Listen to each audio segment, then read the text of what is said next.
Hi guys! Welcome back to my channel.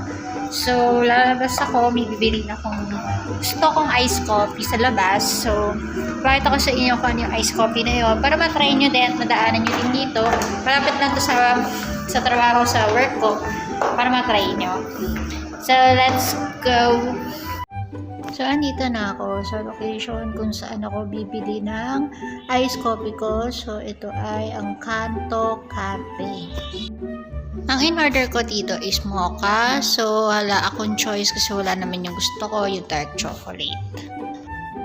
Waiting ako dito sa order ko kasi nire-ready na ni ate yung, yung mocha iced coffee ko rito. So, ayan. Ito na ang order ko. Thank you ate sa pag-ready at pag-serve sa akin. So, ito na siya. So, Kanto Cafe. Medyo mainit.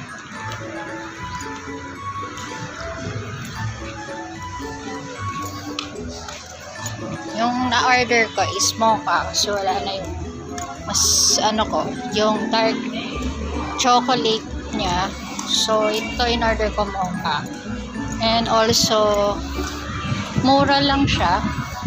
Small yung in-order ko. So, it's only 39. Yung large siya, 49. So, yun. Sulit naman siya.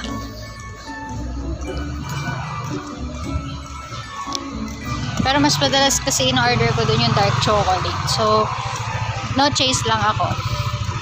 And ngayong craving talaga ako sa iced coffee. Sarap naman. So, eto, pabalik na ako ng coffees. Then, ko na lang yung Facebook page ng kanilang para makita nyo din kasi yung location, yung nila. And also, tatanggap din sila ng online payment through GCash. Kung sa GCash kayo magbabayad, kayo bahala. And again, this is only 39. Large is 49. So, medyo maliit at mababang presyo lang yung nila. So, try nyo na to. Kanto Cafe. Malapit lang to dito sa amin. So, makikita nyo naman yung location pag ko na yung Facebook. So, yun lang guys. Thank you for watching. Sana na-enjoy yung video na to. Bye-bye!